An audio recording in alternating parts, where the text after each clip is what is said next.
Hey, everybody, and welcome again to another episode of Behind the Curtain, a podcast that is all about real estate and helping you as a real estate agent improve in your craft and learn from the experts. And today, we're joined by two very special guests.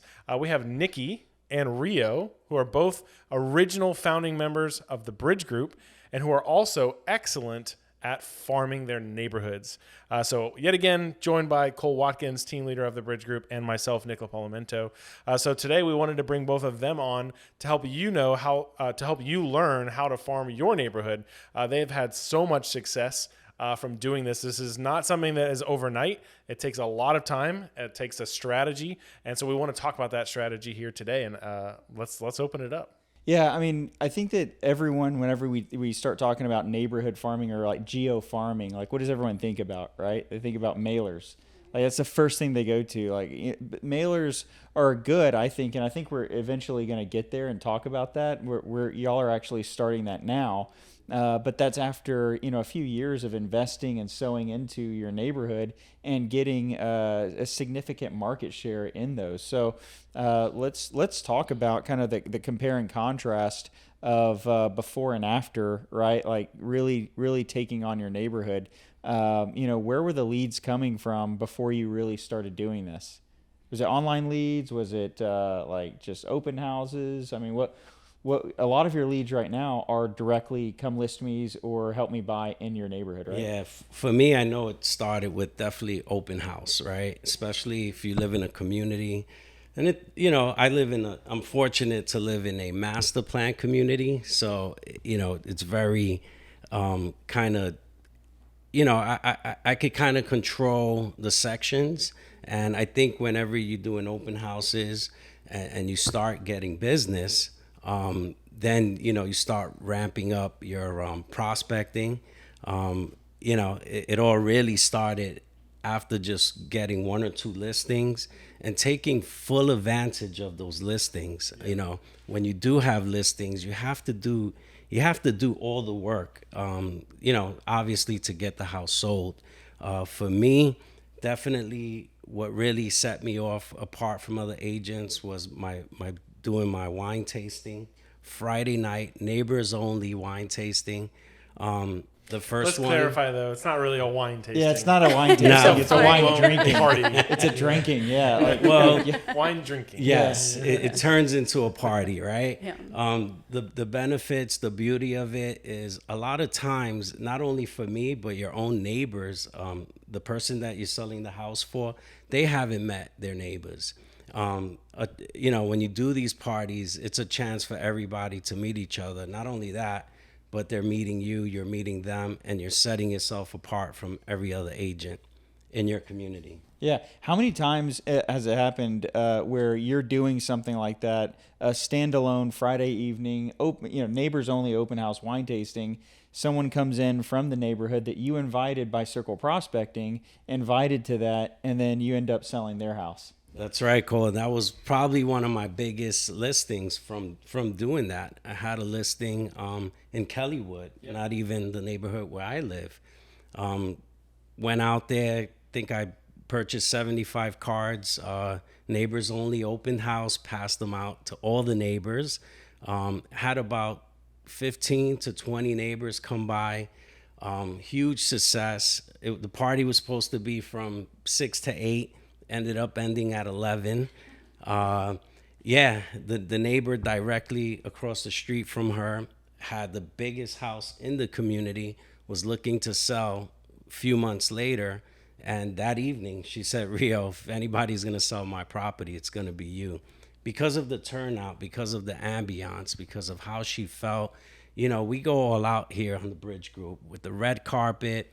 We're going to hold those Friday nights events open just like if it was a Saturday, Sunday open to the public. And, definitely huge success. Yeah, I went by one of Rio's Friday night open house and figured out why he does it that way. He pre-games. So he literally just uses that as a pre-game, and then you go out and have a good time with his wife after that. So, Nikki, you have, I think it was like last year or the year before last, we kind of looked at like the numbers, and it was like one house out of every 6 houses sold you sold it. So like, how do you get that big of a market share within your community? Well, for me, it was just doing open houses relentlessly, like every weekend doing it. And they weren't even my listings. I was holding other agents' listings open. Excuse me. So when I did that every single weekend, I actually ended up with all of these like pool of buyers that were looking to get into the neighborhood. So pre-approved, ready to go. They didn't have an agent. They weren't represented or anything. So I would go on our Facebook marketplace and I would say, I have buyer A looking for this, buyer B looking for this, buyer C looking for this, to see if there were any people in the neighborhood that were looking to sell. And I started getting a ton of messages that people were trying to see what they could get for their house, entertaining, maybe selling. And so maybe those buyers didn't match up with that seller, but they still wanted to sell in a couple months. So ended up going on the listing appointments and listing those homes. And so I was also able to match buyers and sellers off market as well within the community. And so it just became that, well, Nikki's got buyers and sellers that she can match up. And so people wanted to reach out. I think the presence on Facebook, just really being a resource as the real estate agent for the community, being the professional, the one who knows the community really well, and doing those open houses every single weekend where they see that sign, they see my name, and then getting the listings of the neighborhood with my name. So it's just kind of full circle, just always having that presence in the neighborhood. And so when you posted on Facebook, your post basically was like, "Hey, I'm Nikki. I'm a realtor." That was what your post was. No, it was. Oh. Well, no. I just feel like that's what every other agent does. Well, I mean, I think that at this point they know my name because they see it. They're seeing but it. I mean, I'm basically saying I have these pre-approved buyers that are looking for this, and people want to help out. They're like, "Oh, I think Sally Sue down the street was thinking about selling. She has the one story with the pool, the 2,300 square foot." And so, just having that presence. I mean, I think the success is from me using and utilizing Facebook and just doing those open houses every weekend. So you actually brought value to the community. That's right. And shared that value with people. And interesting how that works. Well, I think also specifically you were operating not just on Facebook as a whole, but you were operating on, and I know you do this as well, the neighborhood Facebook page. Right. Correct. That's And correct. so I say this all the time, like, hey, if your neighborhood has a Facebook page, be involved in it. Even if another agent like has created that page, like be involved in it. And I think some of your posts have been taken down because of agents reporting Same. your stuff. But at the same time, who cares? As long as you're not like really pissing people off Exactly. and saying like crazy stuff on there, they're going to allow you to keep doing stuff. But yeah, I always encourage people, like, if your neighborhood doesn't have one of those pages already, like, start one. Yeah. And if it does, then start something else that you can control. Like, for me, I did, for Cross Creek Ranch, I did Cross Creek Ranch Outdoors. And easily, we had, within the first 3 months, I think we had over 400 people. And then by the time we left, it was over 600 people within that group. And you have influence, right? No one's going to kick me out of my own group, right? Exactly. So, but those groups, those Facebook groups are a niche or an audience that so many people like leave out. And you guys have really capitalized on that. Yeah, That's absolutely. right. Cool. So that, for the newer agents that maybe you don't have a Facebook group or community Facebook page, start off with 20 houses wherever you live, left and right. Pick 20 houses, 10 and 10. Start off with your cards, just bring them value every week, every 2 weeks, until they get to know at least your name. And then after they know your name, they're going to start seeing you more often. They'll know your face, because you have to put, they want to put a face with the name. Just be present. Try to be at all the events. Or create your own event. Or create. Rio, Yeah, tell us a little awesome. bit about some of the events that you have sponsored and done, like Easter or Santa or Yeah. Halloween. Like, talk to us about those, because it just seems like everyone in Ellison knows who Rio is because of his presence online, but also physical presence actually being out there in the community. Yeah, absolutely. So it all started, around the holidays, right? Easy one. So I started hiring a Santa Claus every December, probably a week or two before Christmas.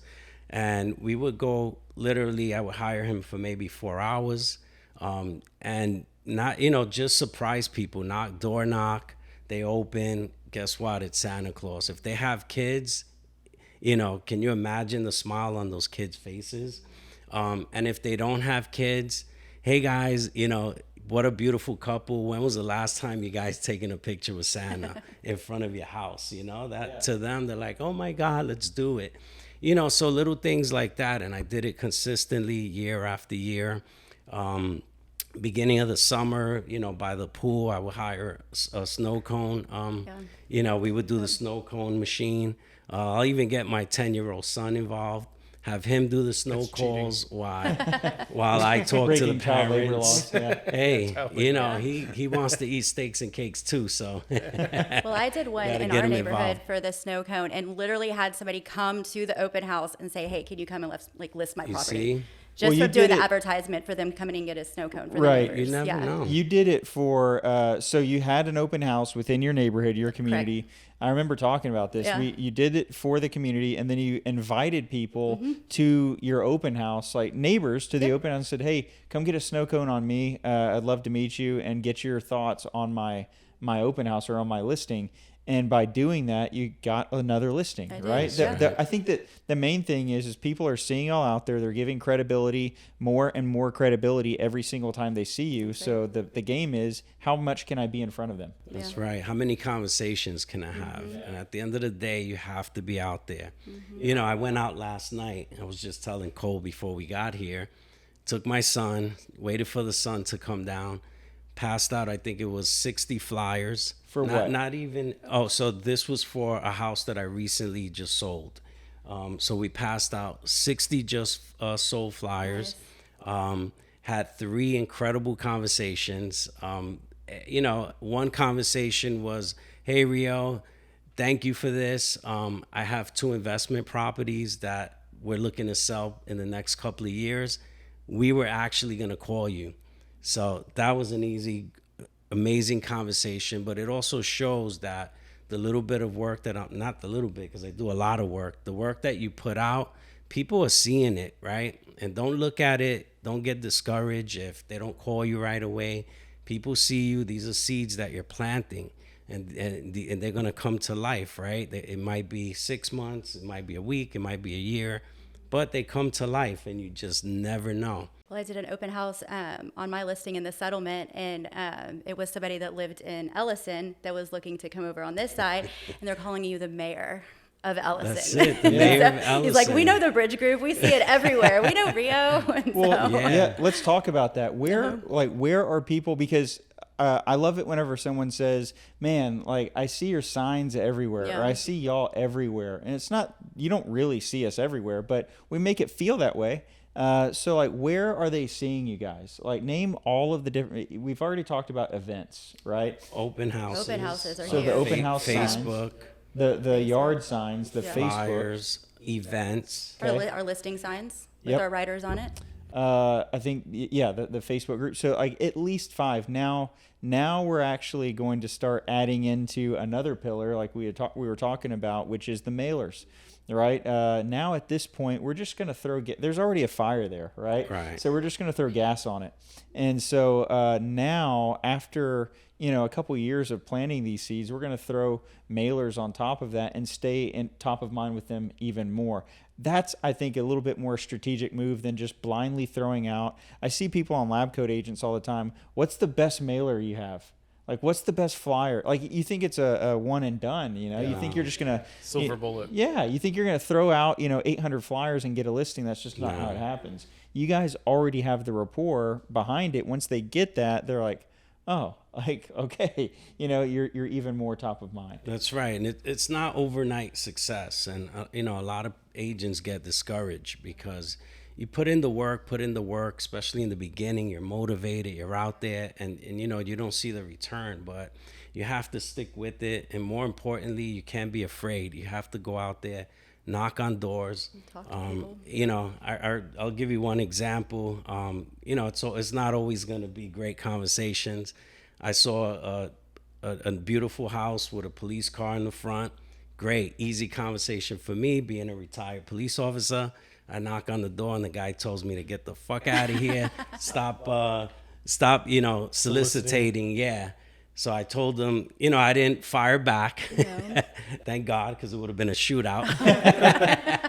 No, but I told them, listen, I'm not soliciting. I'm just wanted to bring you good news. Just sold your neighbor's house for X amount of dollars. Well, anyway, still told me get out of here. But you know what? Knocked on the next door. Great conversation. Ended up getting a listing on that street later on. But you have to keep going. Don't let anybody discourage you. You know, it's going to happen, you know, but you just keep it moving, you know. I think Yeah. it's important to bring up for anybody watching, like in real numbers, because we can say this and it can be all theoretical and it can sound good and like, yeah, farm your neighborhood and like, but for you in real numbers, like for the last few years to this year, right? Because I feel like the last few years is where you put in a lot of that effort and a lot of that work, where you were doing all the flyering and you were knocking on all the doors. That's and right. you were doing all the Santa Claus and the this and the that. But this year, I feel like there's like this tipping point that happened. Well, Nick, again, it goes back to it didn't happen overnight, right? This is 3 years in the making. You know, people know who I am now. And, you know, that's why you're out there. That's why you're putting out all the work. So I think just this year, from, I think, taking one listing to the next, and this is all in my community, just leveraging every single listing, doing all that we can with that listing. Well, and you actually know, selling it too. Like, I mean, you're So- selling them like Yeah. you are. well, let's you're get to getting that them under part. contract. Yeah. So, you know, pricing strategy. Look, we don't just go and listen to our clients and just list wherever they want. Ultimately, we might have to do that sometimes, but we educate them too. And when they listen to us, you know, we always get the house sold right away. You know, we're really good at that, and everyone sees that. Yeah. And I think because of that reason, everyone wants to use me, you know, in my community, because Yeah, they know they're I sell watching. houses fast. They love our marketing. You know, a lot of agents don't want to spend on marketing. You know, they want to spend minimum. We don't. We want to maximize our dollar because we want to get your house sold. We want this to look as gorgeous as possible. We want to cast the widest net as possible and get as many eyes on your property. And that's why we do what we do, Yeah. the way we do it. And now this year you're 21, 26. closing, I 23, am- closed and pending for the year. Yes, Oh, my goodness. I am literally, you know, 19 closed and 5 pending.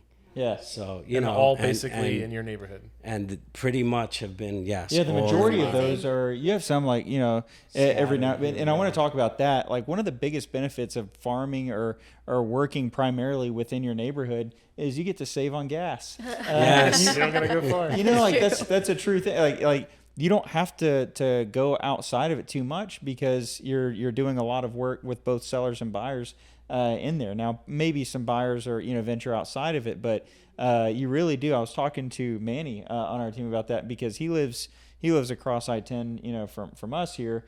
And it's not necessarily, and that might be something we need to talk about, is if you don't have like a formal neighborhood, right? Like Ellis in the settlement, like those are like, clearly drawn neighborhood lines, right? And they're unique from the other neighborhoods that are around them, both of them. And so, but what if you're inside the loop and you live, in a community like myself or Nick or Manny, how would you go about farming a community like that? Oh, that's a good question. I mean, start doing the flyering like you were talking about and just keep sending it out all the time as much as you can. Get your name out there as well. I don't know, would open houses be a thing to do that here as well, to get your name out as much as possible? Yeah. I think you can do it anywhere where you have a listing. You know, if you have a Yeah. listing, no matter where it's at, that's really the foundation of you going all out and putting yourself out there in that community. And people will see it, and especially if you get their house sold fast and then you're going back to flyer again, they're seeing you 3 to 4 times while you have that listing.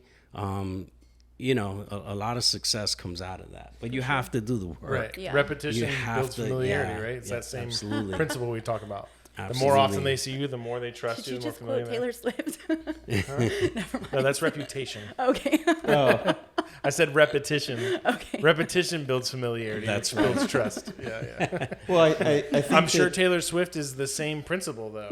You see her all the time. You hear her songs over and over, so everybody knows who Taylor Swift is. Yeah. It's the same principle. Exactly. Well, I would like to touch on what y'all are talking about as far as flyering. I think that there's a lot of we know what mailers are, just blanketing a neighborhood with mailers, but specifically, what are y'all talking about as far as leveraging a listing and flyering? There's a lot of talk about that through this podcast, but for someone that doesn't know or isn't familiar, or maybe a brand new agent, what does that look like? Okay, Rio, Nikki, y'all have a listing in your neighborhood. It's coming soon, or it's coming up, or it's under contract. What is that? When do you flyer? What do you flyer? I'll let Rio take this one. Yeah. So, we do pictures on Monday. So, obviously we're not going to have the pictures back. I don't recommend taking pictures with your camera, with your own iPhone, but I do it just on Monday. I make sure I get good pictures because I want to make sure by Wednesday I have at least 100 houses covered. Monday night, I'll put in my order for my flyers coming soon. By Wednesday, I have them out. With all the information, you want to make sure you get all that information. What do you have coming? 1 story, 2 story, square footage, pool, no pool. Get all that out. You're doing your job right there, right? You're already getting a lot of eyes and ears open for this open house. You have neighbors that have friends, family that might be looking to move into the neighborhood. So before you even hit the market, you're already spreading the word. And you're also, once that sign goes up on any street, when a sign goes up on a street, what typically happens? There's another listing. Yeah, It's gonna happen. Another listing is going to happen because everyone is like, well, I got to keep up with the Jones. Like, what are they buying? What are they selling? Like, Well, how if much they're is selling their house, mine's way nicer. Wow, than they theirs. listed their house for that much. I bet I can get that much or Right. more for mine. And so it's very, very typical for whenever we do a campaign like this, a circle prospecting campaign. And Rio doesn't just do that for just listed. He does it for under contract, when the property goes under contract, and whenever it goes sold. That's so right. He gets to see these people 2, 3, 4 times Exactly. throughout the process, and he is familiar with them, and they feel comfortable at this point because he just did it on their same street. He knows, or they know him by now because he's taken time to come and introduce himself. They've probably had 2 or 3 conversations, and so it's just kind of a slam dunk plan. Well, It also, if you is. think about it, like, let's say you just had your listing and you didn't do the flyering, or maybe you only did it one time. So you knock on somebody's door, and that reaction at first is going to be like, please don't bother me. Like, you've interrupted me. I'm doing something else. Like, I don't want to talk to you. But then when they see you come back after it goes under contract, now you've proven what you said you were going to do. That's I right. listed this property. I hosted an open house. They may have even come and seen it. And then they saw it go under contract in a short amount of time. And so now when you come back to the door, even if they don't want to be interrupted again, you've at least solidified in their mind, like, oh, this guy is good. Like, he knows what he's doing. And then you come back when it sells. And by that point, if they've talked to you a couple times already, they're like, all right, like he's the real deal. He's not just like what most other realtors are do is you might see this realtor one time in your whole life, because they knocked on your door randomly and they gave you a flyer and they maybe said, like, gave you a business card, and then you never talk to them again. But these people are seeing you throughout the process, proving that you can do it. That's right, Nick. And then especially your last flyer session, you want to make sure, well, for me, I do it on a Saturday morning, my just solds, because why? Because people are out. People are, you're not really interrupting. It's their day off, even though it doesn't matter. Your job is to interrupt. But you're bringing them value, so people want to hear that, and they're excited. They're like, "Oh my God, is the house already sold?"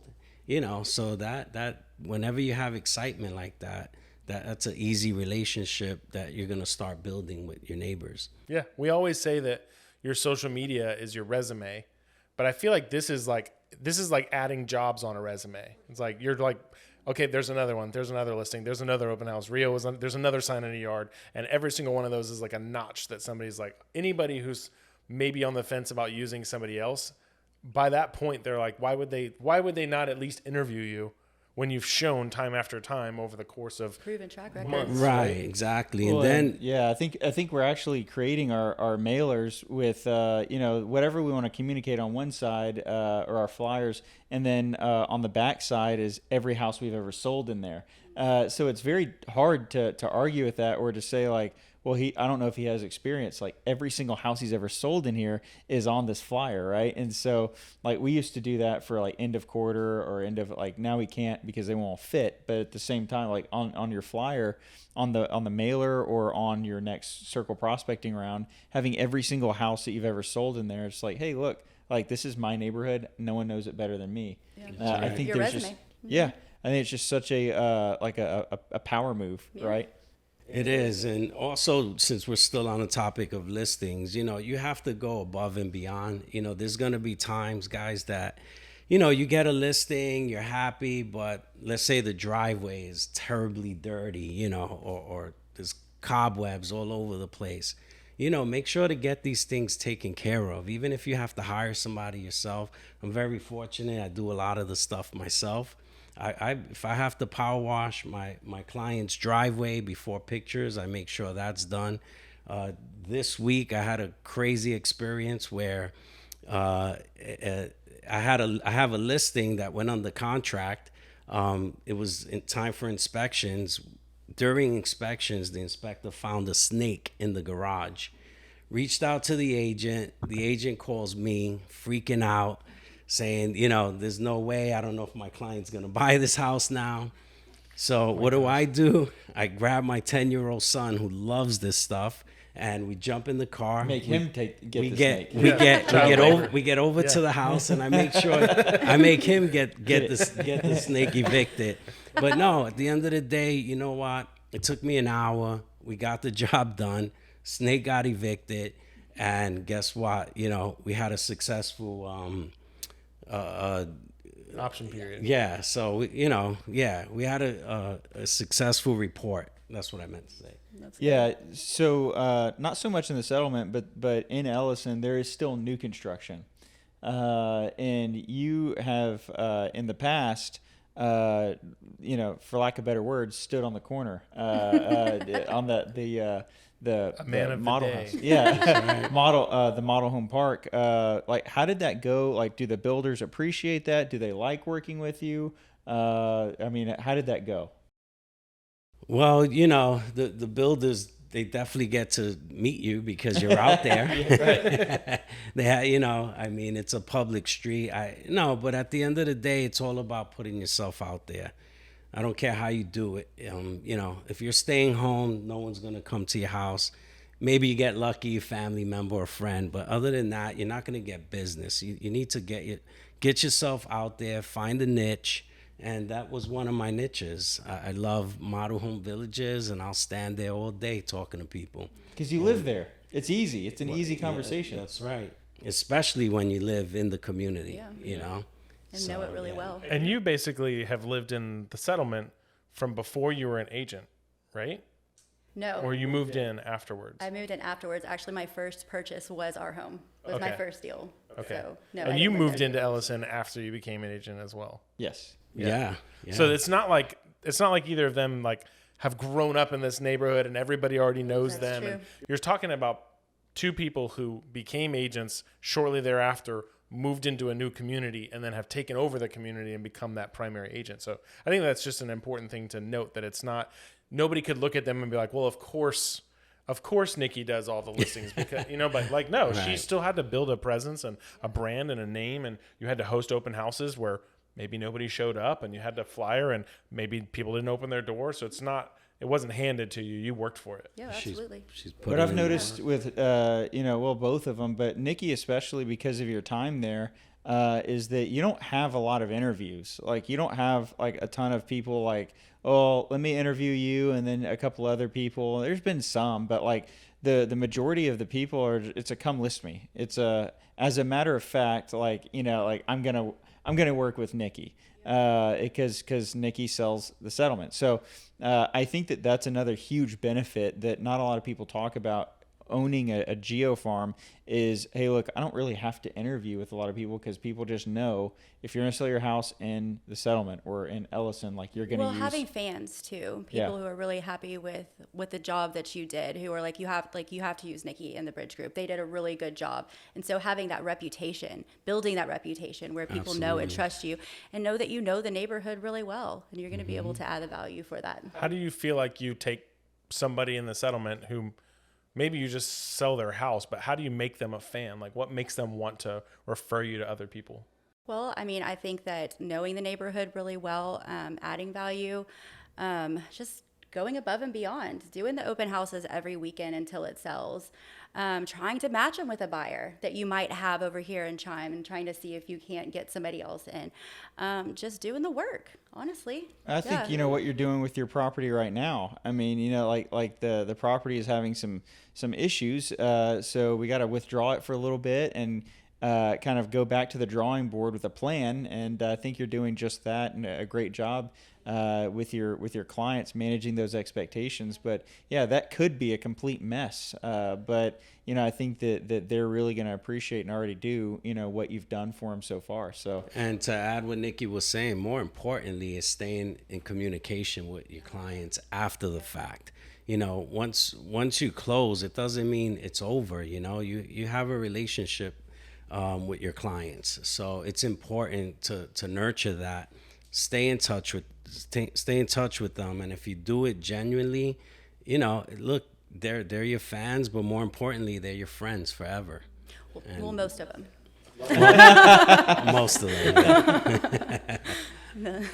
Yeah. So we talked about kind of this process of like, where do you get started? So if you are a new neighborhood or if you're a new agent or you're new to a neighborhood, both of you guys would recommend trying to find open houses in that neighborhood and hosting them as often as you possibly can in that neighborhood repeatedly, and then doing the 3 rounds of circle prospecting. So coming soon, just listed for the open house, under contract and just sold. So that means these people are potentially seeing you up to 4 times for each time that you do an open house, even if it's not your own listing. That's right. And then now you guys are going to incorporate the flyering part, or the mailers, I should say, and you're in the social media group. So which is huge. Is there anything else you would add to that as like, hey, events? You mentioned, you know, like doing a huge. seasonal Events event are or huge. a pop by or something like that. One thing we didn't talk about that is an event was the and it just seems to happen like every year now, like a freeze. We're gonna have a big freeze, and y'all made a video.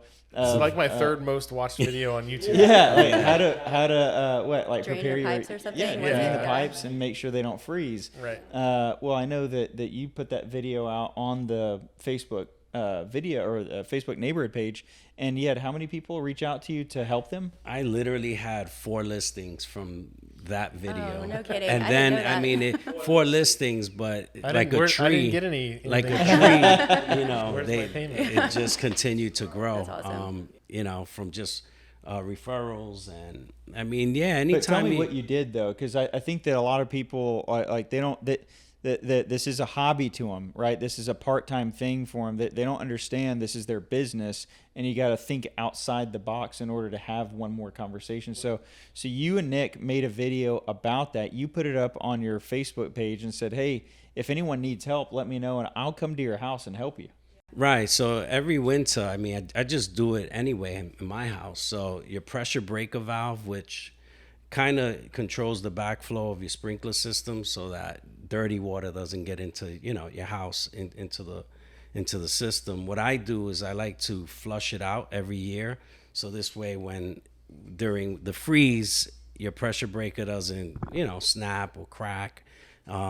So I decided when I was doing mine that I needed to do a video just to the community, just 4 or 5 easy steps, you know, how to do this on your own. You know, there's many women that own their own house that, you know, very simple that even they can do it. And me and Nick, we did this video, we put it out there. At your house. At my house, yeah. And it was a huge success.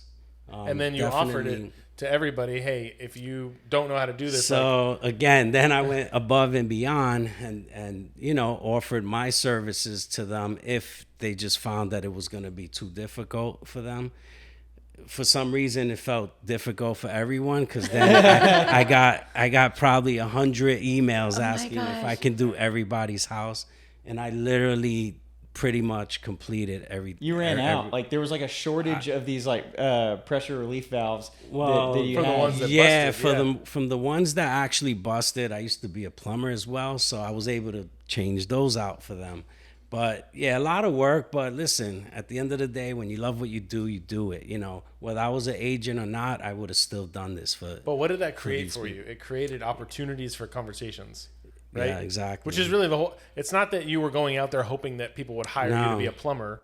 You were just offering something of value to people that you knew you had this skill that if they needed it and it could help them and it would save them maybe some money or time. Exactly. And also you knew that, okay, for every single one of these where I say, yeah, I'll come help you out. Not only are you just being a good neighbor, but when you go over there, there's reciprocity, right? So you're going to go over there and you're going to do something nice for them that you don't have to do. Right. But that's also giving you time to spend with this individual, talking about them, their life, their family, their house, Ellison. And now they're building a relationship with you over this seemingly small, simple, insignificant thing that you could have just been like, oh, I don't really do that. It's true, Nick. I mean, yeah, 50 conversations easy that week. Yeah. And they were face-to-face, personal, because, you know, obviously, you're not going to talk about the plumbing aspect of it the whole time. You know, at some point they want to know about value, but what about my house? Yeah. And that's a whole nother conversation. But how many years ago was that? More importantly, just putting it out there, creating value for your neighbors is a home run. Yeah. Mm-hmm. Yeah, I think that was 2 years ago. 3 years ago. That was probably the start of it too for you in the neighborhood, is starting those conversations. It really was. Snowballed and trickled down over the years. And like you said, it takes time to be able to farm. And that was probably the beginning for you, was starting those conversations. You're doing an event soon, aren't you?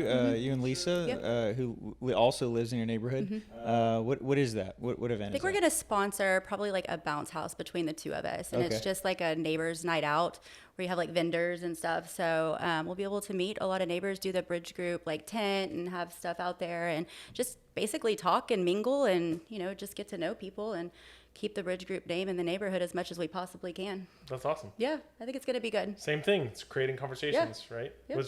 Which is hopefully, if you've listened to any of our podcasts up until this point, that's like the core. If you break everything down in real estate to like its atoms, it's electrons. It's smaller than that. I don't know. What's this? There's something smaller than that now. I did not do well in school. Yeah. Well, anyways, that's why whatever that smallest thing is, it's conversations. That's like the building block of all of this. It's like, how do I meet a new person as often as possible? And what are the ways I'm not saying that you should go out and start advertising plumbing services, but like these opportunities, like if you see an opportunity to offer something of value, to have a conversation, take advantage of it. That's right. Yeah, hold yourself accountable, right? I mean, for me, I have to have at least 5 real estate conversations every day. And I say real estate, but just 5 conversations, period, with either someone I know or someone I don't know. There's times I've only had 3 in a day, and strategically, I'll go to the mailbox at 6:37 because I know everybody's coming home from work and going to the mailbox. 2, specifically, like have a conversation. I figure around that time I'm gonna run into someone. Yeah. And hey, I've gotten listings out of it. Yeah, I think, but there are certain people that can just talk to anyone, right? Listen to this guy. Yeah, come on. Rio can't, I cannot do that at all. I think if you surprise somebody at a mailbox, they would be scared. Oh, yeah, they would. No, I don't surprise them, Nick. You kind of hope you get there at the same time. I don't just come from you time it? No, but it's all about just having conversations. I mean, simple as that. Yeah, I think it's what both of y'all said, just being very strategic and deliberate with your time, and knowing like, okay, I asked Nikki, I was like, hey, how many homes are in the settlement? And she like shot off the answer to me the other day. I was like, I never had any idea how many homes were in like Cross Creek or anything. So, but knowing your neighborhood, and I think that Nikki is loves holding open houses in her neighborhood because she knows it backwards and forwards. She's very confident in that. And I think you had mentioned one time, like you were holding an open house in Sugarland or something like that, and you're like, I don't really know this area very well, so I'm not as confident in my my pitch or in my first or second conversation at the open house. So that's another huge thing as far as if I'm in Firethorn and there's 2 different school districts, I know exactly where the dividing line is. I know where so I'm an expert. Whereas they go into another open house or they meet another agent or even their own agent